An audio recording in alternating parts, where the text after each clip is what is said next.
कि जिस हिंदू ने नभ में जाकर नक्षत्रों को दी है संज्ञा, जिसने हिमगिरी का बक्ष चीर इस भू को दी है पावन गंगा। कौन थे वो? भगीरथ।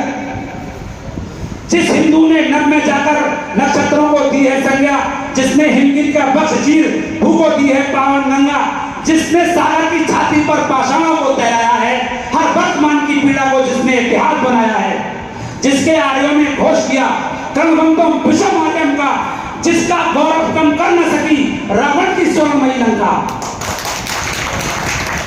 जिसके यज्ञों का एक हव्य 100 पुत्रों का जनक रहा, जिसके आंगन में भयाक्रांत धनपति बरसाता कनक रहा, जो हर कुंडों में कूद कूद सदियों ने जिसको दिया सत्व, गुरुओं ने और गुरुपुत्रों ने चिरबलिदानी भर दिया तत्व, वह शाश्वत हिंदू जीवन क्या स्मरणीय मात्र रह जाएगा?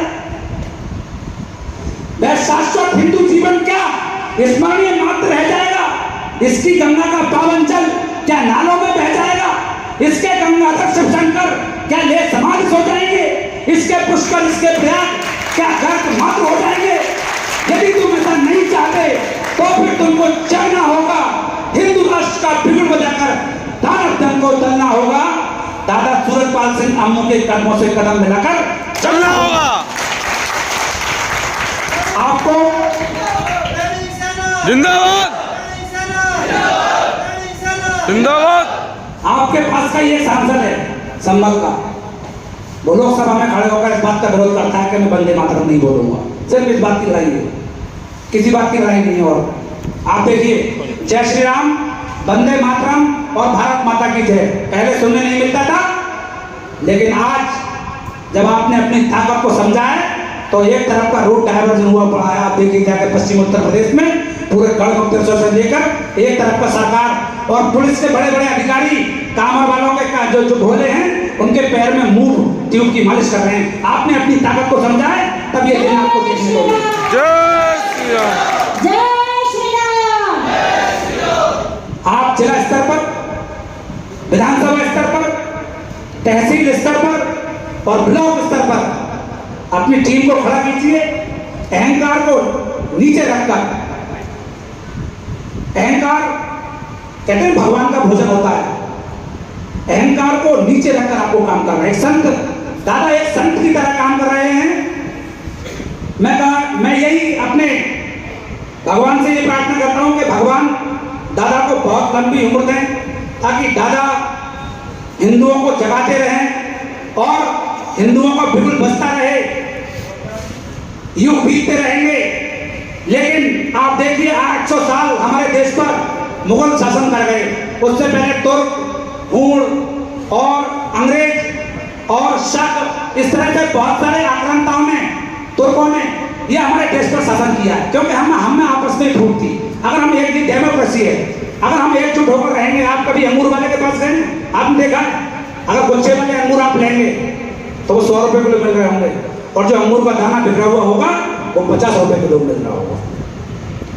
बिखरे हुए अंगूरों की अगर ताकत आदि हो सकती है तो आप समझिए कि संगठित होने का मूल्य क्या होता है। आपको संगठित रहना होगा। और दादा बैठे हुए हैं, मैं दादा की उपाधि, दादा मैं संत से भी दादा को मैं तुलना करता हूं। और गोस्वामी तुलसीदास जी की एक चौपाई है, संत बटप सरिता गिरधरनी पर हेतु तो समझ के करनी, संत हृदय नवनीत समाना, कहा कमल पे कहो मचाना।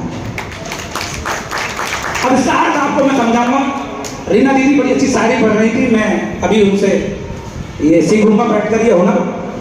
संत बटप सरिता गिरधरनी, ये 5 चीजें हैं। संत, जैसे मैंने दादा से तुलना की, जो समाज को सुधारने का काम करे, जो समाज को एक नई दिशा दे, जो समाज को शिक्षित बनाने का प्रयास करे, जो समाज को धर्म से जोड़ने का प्रयास करे, जो समाज को जागृत करे, वो संत होता है। और बेटा वृक्ष को करे। आप देखिए कि खुद धूप में खड़ा रहेगा लेकिन आपके लिए छांव देगा। सरिता नदी को कहते हैं। आप देखिए कि जब वो अपने 2 किनारों के बीच में बहती है तो समृद्धि और खुशहाली आती है, और जब किनारे तोड़ देती है तो उसे आप बाढ़ कहते हैं, बदहाली कर देती है। सरिता गिरी पर्वतों को बोलते देखिए आप, इधर पाकिस्तान, इधर चीन सीना उठाए खड़ा है और हमारे देश की रक्षा कर रहा है। और तमाम आप विज्ञान में भी पढ़ते होंगे कि मानसून लाने में सहायक होते हैं, बरसात करने में सहायक होते हैं, तमाम जड़ी बूटियां पर्वतों से मिलती हैं। और धरनी हम इस धरती माता को कहते हैं, संत बेटे सरकार गिर धरनी पर हित है तो समझ के कहीं सबकी करनी परोपकार के लिए होती है, अपने लिए कुछ नहीं करते, ये सब परोपकार के लिए करते हैं। और संत हृदय नवनीत समाना, संत का जो हृदय होता है वो मक्खन की तरह होता है, कहा कब न जाना। और तमाम आदि अनादि काल से, अनंत काल से कवियों ने अपनी अपनी वाणी में इसे व्यक्त किया।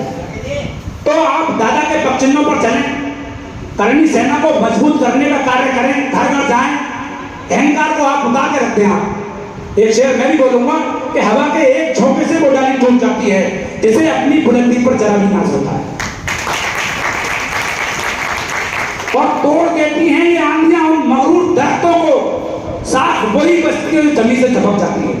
आपने बड़े बड़े पेड़ आंधियों में गिरते हो देखे होंगे, लेकिन आपने कभी घास को उड़ते हुए देखा होगा, क्योंकि वो अपना सिर झुका लेती है और तूफान गुजर जाता है।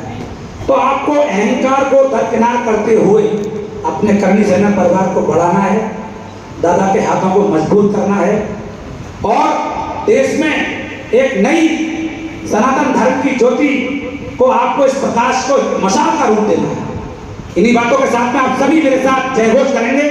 जय हिंद की सेना, करनी सेना, जय हिंद की सेना, करनी सेना, शेरों की सेना, करनी सेना, आजाद की सेना, करनी सेना, भगत सिंह की सेना, करनी सेना, सुभाष चंद्र बोस की सेना, करनी सेना, राम प्रसाद बिस्मिल की सेना, करनी सेना, दादा सूरजपाल सिंह नमो की सेना, सेना। जय करा वीर बजरंगी, हर हर महादेव, जय करा वीर बजरंगी, हर हर महादेव, जय करा वीर बजरंगी। हर हर महादेव। सभी एक साथ जय घोष करेंगे। जय श्री राम, जय जय श्री राम। जय हिंद, जय भारत, जय करनी सेना। बहुत बहुत